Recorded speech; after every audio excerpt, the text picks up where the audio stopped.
Hi, my name is Elektra Yao. I'm the artist visa lawyer located in New York City. I am the owner and founder of Yao Law Group, and today we're going to talk about green cards. This is something that a lot of people aspire to, and there are a lot of misconceptions about the green card.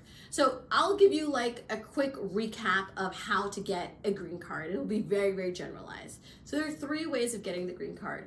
Number one, through family. A lot of people know about, the 90-day fiance visa, for example.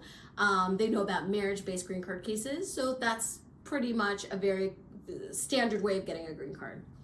Number two, humanitarian ways of getting a green card. So if you've been abused by your US citizen spouse, if you've been trafficked, those are additional ways to get a green card. And number three, it's through work or through employment.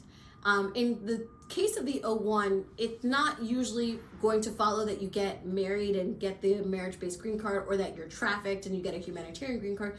Usually what happens is you will try to get an EB-1A, which is kind of known as the artist green card. Now, the common question that I get is, since I have my O-1, can I get a green card? Or since I have my O-1, don't I automatically qualify for a green card? Or how many O-1s do I need in order to get the green card? Or is the O-1 a path to a green card? Unfortunately, I'm gonna break some hearts today. The answer is no, no, no, and no. There is no guarantee that you qualify for the EB-1A just because you've had an O-1. I'll say it again. Having the O-1 is not a path to getting a green card. Having the O-1 is just proving that you have extraordinary ability for a non-immigrant temporary visa. That is all. There's not that you have 4 O-1s that you automatically qualify for the EB-1A. It's not that you've been on an O-1 for many years that you're gonna get your EB-1A. That's not the case. And I will go even further. It's even more rare for someone to be on an F1 to try to get an EB-1A or an EB-2. There have been an increase in denials of EB-2s because of frivolous cases that have been filed, or cases where the individual does not necessarily qualify just because there is a false rumor about that being easier than the EB-1A. So no, the O-1 does not directly lead to a green card. Now, the better question is, can I eventually get an EB-1A? So the answer is yes. You don't even need an O-1 for an EB-1A. Is it unorthodox to just get an EB-1A right away? Yes, it is. Most people will have an O-1 previously, but it is not a legal requirement. It's almost as if it's like a necessary rite of passage, right? Let's just say it like that. Most people that have an EB-1A have the O-1 first. So it's a necessary step conceptually, not legally, conceptually, to getting the EB-1A. So why is it that there's no natural pathway to the EB-1A? And the reason why there's not a natural pathway to the EB-1A is because the O-1 is not answering the questions that the EB-1A is asking. The O-1 is just asking us, does she meet this? Does she meet that? Does she meet that? And if she does meet that, is it a minimum of 3? Yes, approved. That's how it is in general. For EB-1A, we're doing that exercise. We're doing, did she meet this? Did she meet that? Did she meet that? Does she have a minimum of 3? Great, she's up at the next level, kind of like a game. I don't know if you guys played Mario or Sonic when you were young. You're going to the next level. You're going towards meeting the big boss, right? Which is these questions of what is the substantial benefit you're bringing to the US and what is your impact in the field?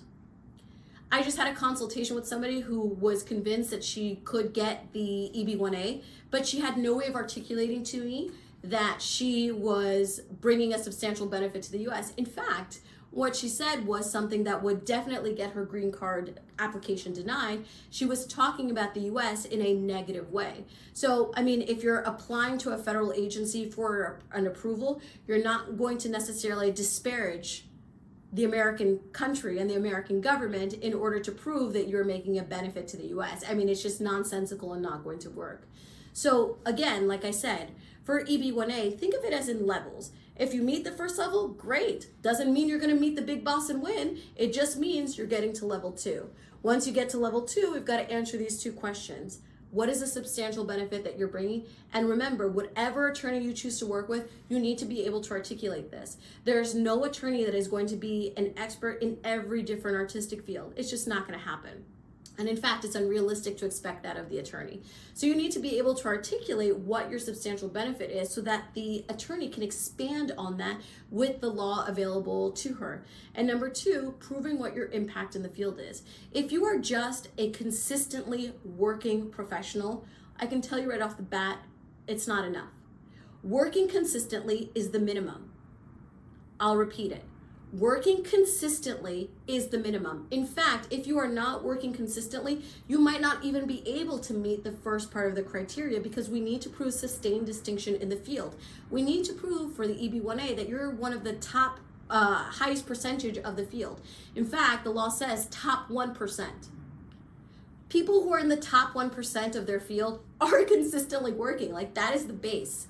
And I hate to be very harsh about this, but you don't you don't get a cookie for working, right? It's just normal, right? Especially when you're an international worker, because the absence of work means that you're violating your status. You need to be working in order to maintain your status. So being a consistent professional working is not enough. You need to have strategy and intention with the work that you're doing if you want to be able to answer those two questions. What is the substantial benefit and what is the impact in your field? So the good news is anybody who qualifies can apply for the EB1A. The bad news is there's no legal journey to guarantee you an EB1A. When someone marries a US citizen, and there's no complications within the case, it's a very clear path to getting the green card. That same sort of path does not exist from O1 to EB1A. It's purely based on qualifications and the answer of those two questions. So in order to answer those two questions, you need to do a lot of soul searching, you need to figure out who you are, and you need to be working at a high level. Think of what the law says, the top 1% in your field.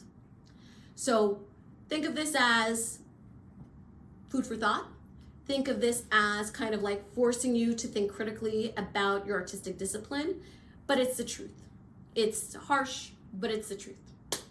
So tomorrow we'll talk about more lighthearted things, and maybe we'll develop a series on EB1A to really discuss the intricacies of meeting that first part and moving up to the second level and answering those two questions. So it was great talking to everybody today. Keep your head up, keep your chin up, you'll get there.